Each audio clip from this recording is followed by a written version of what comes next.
नमस्कार दोस्तों, Anoop study zone में आपका स्वागत है। इस वीडियो में हम कंप्यूटर के बारे में पढ़ेंगे जो यूपी पीसीएल के एग्ज़ाम में बार बार पूछे गए हैं। इसके साथ ही हम पूरे 200 क्वेश्चंस को कवर कर रहे हैं, जिसका आज तीसरा सेट है। तो बिना देर किए चलते हैं टॉपिक पर। पहला प्रश्न, टच पैड किसको रिस्पॉन्ड करता है? तो इसका ऑप्शन है बी, यानी कि प्रेशर को। टच पैड एक पॉइंटिंग डिवाइस है जो सेंसर द्वारा प्रेशर सेंस करता है तथा ऑपरेटिंग सिस्टम पर एक सापेक्ष स्थिति में उपयोगकर्ता की उंगलियों की गति और स्थिति को अनुवाद कर सकता है, जिसे स्क्रीन पर प्राप्त किया जाता है। अगला प्रश्न देखते हैं, निम्न में से कौन सा इनपुट यूनिट से नहीं जुड़ता है? इसका ऑप्शन होगा सी, यह बाइनरी डाटा को मानव द्वारा पढ़े जाने वाले रूप में बदलता है जिसे प्रयोक्ता समझ सके। इनपुट यूनिट के अंतर्गत बाहरी दुनिया से डाटा स्वीकार करना, डाटा को बाइनरी कोड में बदलना जिसे कंप्यूटर समझ सके, तथा प्रोसेसिंग के लिए डाटा को बाइनरी रूप में कंप्यूटर को भेजना शामिल है। जबकि बाइनरी डाटा को मानव द्वारा पढ़े जाने वाले रूप में बदलना प्रोसेसिंग के अंतर्गत आता है। अगला प्रश्न देखते हैं, निम्नलिखित में किसका प्रयोग ऑब्जेक्टिव आंसर शीट को सुधारने के लिए किया जाता है?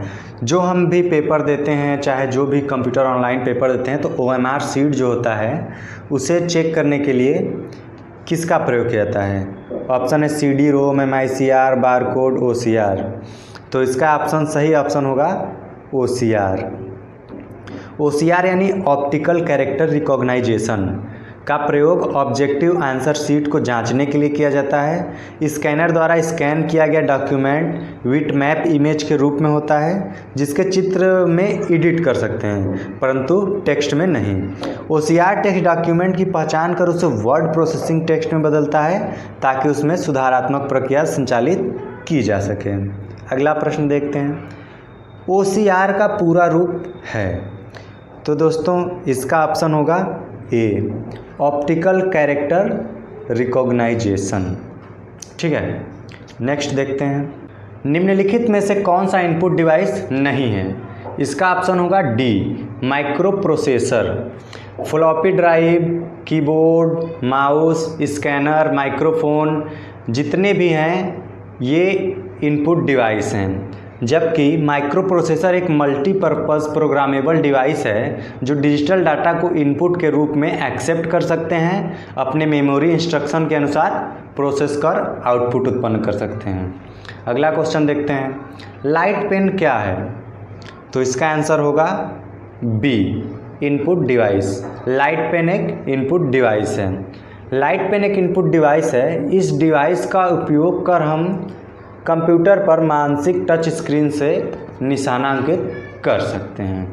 अगला प्रश्न देखते हैं, कंप्यूटर में जाने वाला डाटा को क्या कहते हैं? इसका ऑप्शन होगा बी, इनपुट। दोस्तों कंप्यूटर में जाने वाले डाटा को इनपुट कहते हैं। यूजर द्वारा किसी एक इनपुट डिवाइस जैसे कीबोर्ड, माउस, जॉयस्टिक, प्रिंटर आदि का उपयोग करें डाटा कंप्यूटर में इंटर करें। नेक्स्ट क्वेश्चन देखते हैं, कीबोर्ड किस काम के लिए प्रयोग किया जाता है? ऑप्शन क्या दिया है? शब्द और संख्या डालने वाले और कंप्यूटर को कमांड देने के लिए, आपके कंप्यूटर के साथ प्रयोग करने के लिए, नई कुंजी बनाने के लिए, कंप्यूटर खोलने के लिए, इनमें से कोई नहीं। तो इसका सही ऑप्शन होगा ए, कीबोर्ड शब्द और संख्याओं को डालने और कंप्यूटर को कमांड देने के लिए प्रयोग किया जाता है। नेक्स्ट क्वेश्चन देखते हैं, आधुनिक कंप्यूटर में प्रयुक्त सबसे सामान्य निवेश उपकरण है? तो इसका ऑप्शन होगा ए, यानी कि कीबोर्ड। कीबोर्ड आधुनिक कंप्यूटर में प्रयुक्त सबसे सामान्य निवेश उपकरण है, जिसका प्रयोग कंप्यूटर में अल्फा न्यूमेरिक डाटा डालने तथा कंप्यूटर को निर्देश देने के लिए किया जाता है। माउस एक महत्वपूर्ण इनपुट डिवाइस है। अगला क्वेश्चन देखते हैं, कंप्यूटर के संदर्भ में सॉफ्टवेयर का अर्थ है, यानी कंप्यूटर के संदर्भ में सॉफ्टवेयर का क्या अर्थ है? इसका ऑप्शन होगा बी, कंप्यूटर प्रोग्राम। ठीक है, कंप्यूटर के संदर्भ में सॉफ्टवेयर का अर्थ कंप्यूटर प्रोग्राम से है। सॉफ्टवेयर निर्देशों के समूह होता है जो एक विशेष नियम को ध्यान रखते हुए बनाया जाता है। यह सीक्वेंशियल आर्डर पर कार्य करता है। सॉफ्टवेयर कंप्यूटर के कार्यों को नियंत्रित करता है तथा हार्डवेयर और सॉफ्टवेयर के बीच समन्वय स्थापित करता है। अगला क्वेश्चन देखते हैं, प्रोग्राम या इलेक्ट्रॉनिक निर्देशों के सेट को क्या कहते हैं जो कंप्यूटर को बताता है कि क्या करना है? इसका ऑप्शन होगा डी, यानी कि सॉफ्टवेयर। सॉफ्टवेयर कंप्यूटर का एक हिस्सा है जिसमें डेटा या कंप्यूटर निर्देश शामिल होते हैं। सॉफ्टवेयर कंप्यूटर को बताते हैं कि क्या करना है, कब करना है, कैसे करना है, जिसे प्रोग्रामर द्वारा यूजर की ज़रूरत के अनुसार बनाया जाता है, जैसे adobe Photoshop, Google Chrome, MS DOS, Skype, VLC media player इत्यादि। नेक्स्ट क्वेश्चन देखते हैं, निरंतर सक्रिय सिस्टम प्रोग्राम प्रोसेस को क्या कहते हैं? इसका ऑप्शन होगा ए, डीमन। ठीक है, डीमन किसी सिस्टम को निरंतर सक्रिय सिस्टम प्रोग्राम है। यह किसी कंप्यूटर का ऑपरेटिंग सिस्टम या कंप्यूटर प्रोग्राम होता है। बिल गेट्स ने 1975 में किसके साथ माइक्रोसॉफ्ट कॉरपोरेशन को सह संस्थापित किया था? इसका ऑप्शन है डी, पॉल जी एलन के साथ। बिल गेट्स ने 1975 में पॉल जी एलन के साथ माइक्रोसॉफ्ट कॉरपोरेशन को सह संस्थापित किया था तथा माइक्रोसॉफ्ट विश्व की सबसे बड़ी सॉफ्टवेयर कंपनी है। नेक्स्ट क्वेश्चन, कंप्यूटर सॉफ्टवेयर ने त्रुटियों को हटाना क्या कहलाता है? कंप्यूटर सॉफ्टवेयर में होगा यहाँ। कंप्यूटर सॉफ्टवेयर में से त्रुटियों को हटाना क्या कहलाता है? इसका ऑप्शन होगा सी, यानी कि डिबगिंग। दोस्तों, डिबगिंग कंप्यूटर सॉफ्टवेयर में त्रुटियों को हटाने का काम करता है। कंपाइलिंग उच्च भाषा के प्रोग्राम को निम्न भाषा में बदलता है, यानी मशीनी भाषा में बदलता है। ट्रांसलेटिंग एक भाषा के प्रोग्राम को दूसरी भाषा के प्रोग्राम में बदलता है। और ये शब्द है इंटरप्रेटिंग प्रोग्राम को एक एक लाइन पढ़ना तथा त्रुटि प्राप्त करना होता है। नेक्स्ट क्वेश्चन देखते हैं, कंप्यूटर तंत्र के कार्य करने के लिए निम्नलिखित में से कौन सा प्रोग्राम अनिवार्य है? इसका ऑप्शन होगा ए, प्रचालन तंत्र। दोस्तों, कंप्यूटर तंत्र के कार्य करने के लिए प्रचालन तंत्र प्रोग्राम अनिवार्य होता है। प्रचालन तंत्र के मुख्य 3 कार्य होते हैं। पहला देख लीजिए, कंप्यूटर के संसाधनों का प्रबंधन, जैसे CPU, मेमोरी, डिस्क, ड्राइव तथा प्रिंटर। दूसरा है यूजर इंटरफेस स्थापित करना। तीसरा है एग्जीक्यूट तथा एप्लीकेशन सॉफ्टवेयर के सेवाओं को प्रदान करना होता है। नेक्स्ट क्वेश्चन देखते हैं, इनमें से कौन सा ऑपरेटिंग सिस्टम नहीं है? इसका सही आंसर होगा B, Oracle. DOS, Windows, Linux जितनी भी हैं कुछ प्रमुख लोकप्रिय ऑपरेटिंग सिस्टम है, जबकि ओरेकल डाटाबेस सॉफ्टवेयर है, एक संबंधपरक डाटाबेस प्रबंधन प्रणाली है। नेक्स्ट क्वेश्चन देखते हैं, किसी कंप्यूटर में निम्नलिखित में से कौन सा एक ऑपरेटिंग सिस्टम नहीं है? इसका ऑप्शन होगा डी, पेटीएम। कंप्यूटर में विभिन्न एप्लीकेशन सॉफ्टवेयर का संचालन ऑपरेटिंग सिस्टम के द्वारा संभव हो पाता है। MS DOS, Windows, Unix, Windows NT, Windows 10, Windows 2000 आदि कुछ प्रमुख ऑपरेटिंग सिस्टम के उदाहरण हैं और पेटीएम एक एप्लीकेशन है। ठीक है, नेक्स्ट क्वेश्चन देखते हैं, निम्नलिखित में से कौन सी एक यंत्र सामग्री नहीं है? इसका ऑप्शन होगा डी, प्रचालन तंत्र। प्रचालन तंत्र यानी ऑपरेटिंग सिस्टम। ऑपरेटिंग सिस्टम एक सॉफ्टवेयर प्रोग्राम है जो कंप्यूटर, हार्डवेयर तथा यूजर के बीच संवाद स्थापित करता है तथा एप्लीकेशन सॉफ्टवेयर को प्लेटफॉर्म प्रदान करता है, जबकि प्रिंटर, कीबोर्ड तथा माउस हार्डवेयर हैं। अगला क्वेश्चन देखते हैं, निम्नलिखित में से कौन सा ऑपरेटिंग सिस्टम नहीं है? इसका ऑप्शन होगा सी, माइक्रोसॉफ्ट ऑफिस। ठीक है, ऑपरेटिंग सिस्टम प्रोग्रामों का वह समूह है जो कंप्यूटर सिस्टम तथा उसके विभिन्न संसाधनों के कार्यों को नियंत्रित करता है और हार्डवेयर, एप्लीकेशन सॉफ्टवेयर तथा उपयोगकर्ता के बीच संबंध स्थापित करता है। इसके कुछ मुख्य कार्य हैं, जैसे कि कंप्यूटर चालू किए जाने पर सॉफ्टवेयर को द्वितीयक मेमोरी से लेकर प्राथमिक मेमोरी में डालना और कुछ मूलभूत क्रियाएं स्वतः प्रारंभ करना, और दूसरा है मेमोरी और फाइल प्रबंधन करना। तीसरा देखते हैं हार्डवेयर और सॉफ्टवेयर से संबंधित विभिन्न दोषों को इंगित करना आदि। इसके उदाहरण हैं विंडोज़ विस्टा, लाइनेक्स, एप्पल का मैक ओएस आदि। जबकि माइक्रोसॉफ्ट ऑफिस एक एप्लीकेशन सॉफ्टवेयर है। माइक्रोसॉफ्ट ऑफिस क्या है? Application software. नेक्स्ट क्वेश्चन देखते हैं, विंडोज़ निम्न में से किसका उदाहरण है? इसका सही ऑप्शन होगा ए, ऑपरेटिंग सिस्टम ओएस का। विंडोज़ ऑपरेटिंग सिस्टम का उदाहरण है माइक्रोसॉफ्ट कंपनी ने MS DOS की कंपनियों को दूर करने के लिए 1990 में विंडोज़ 3.0 जारी किया।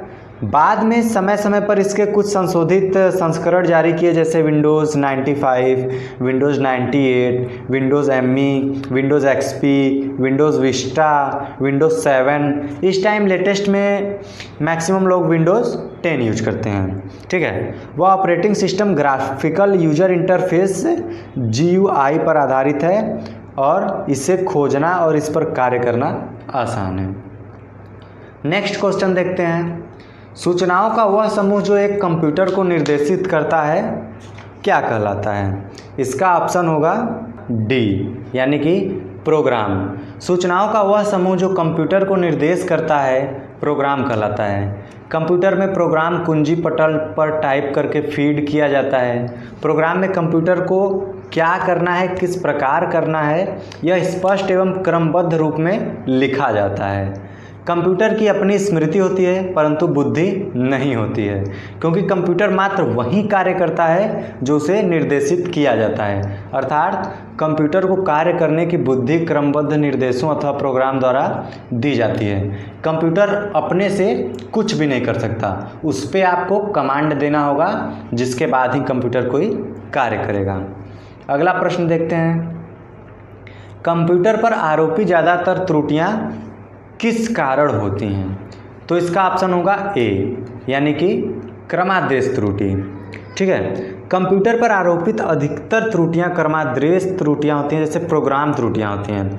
कंप्यूटर प्रोग्रामिंग में क्रमादेश त्रुटि प्रोग्राम में एक ऐसा दोष होता है जिसके कारण वह प्रोग्राम भली भांति चल नहीं पाता। क्रमादेश त्रुटि संकलित एवं अनुवाद करते समय होती है। अगला क्वेश्चन देखते हैं, किसी टास्क को पूर्ण करने के लिए स्टेप बाय स्टेप प्रोसीजर के सेट को क्या कहते हैं? इसका ऑप्शन होगा ए, एल्गोरिथम।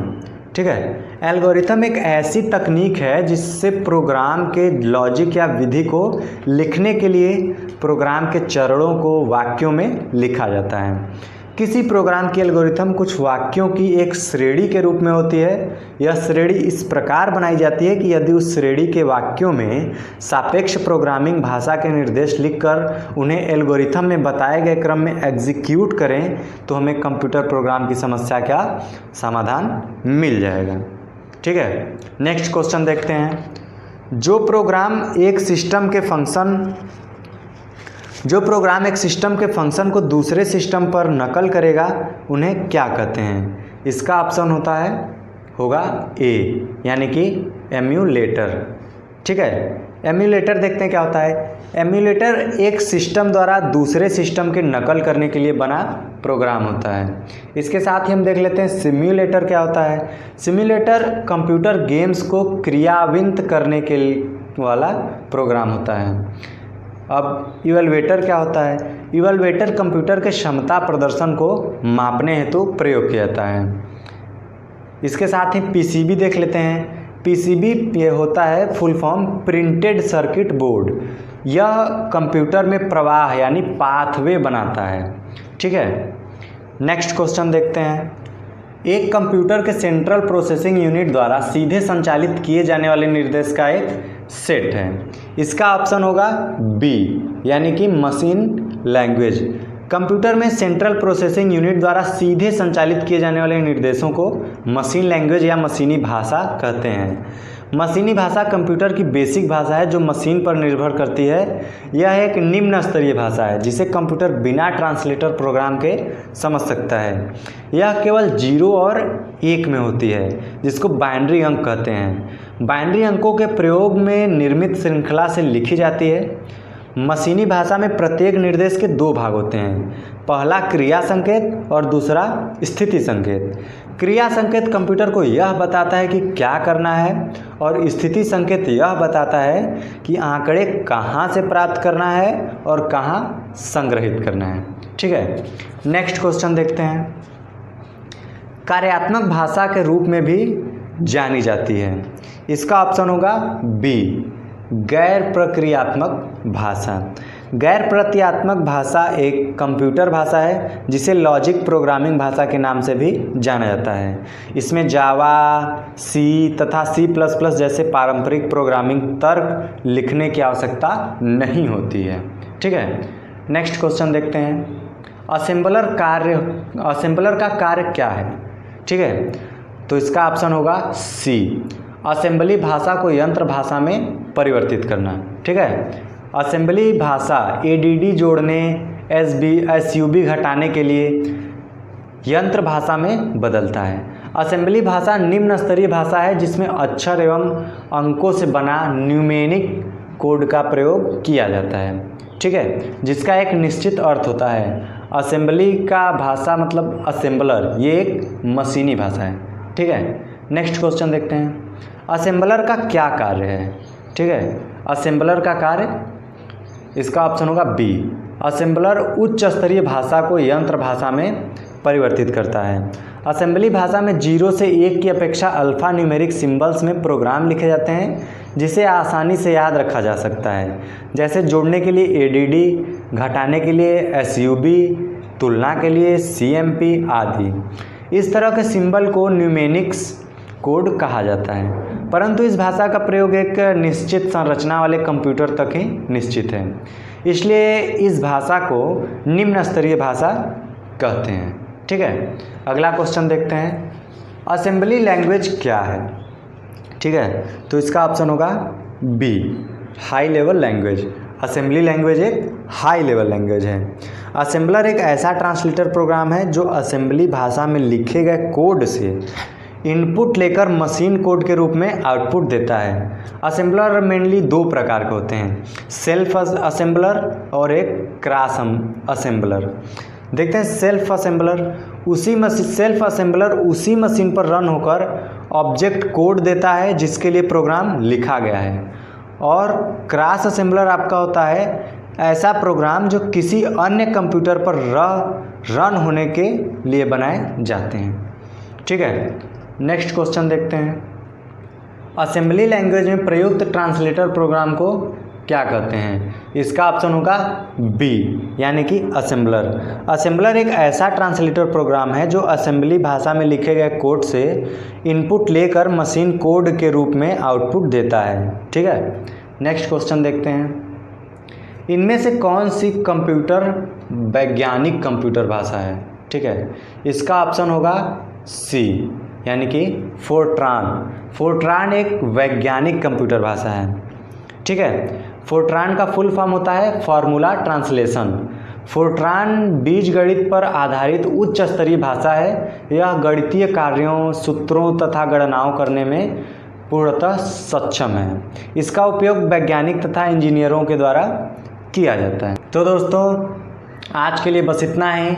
अगर आपको वीडियो अच्छी लगी तो लाइक करें, कमेंट करें, शेयर करें और अनूप स्टडी जोन को सब्सक्राइब करना ना भूलें। धन्यवाद।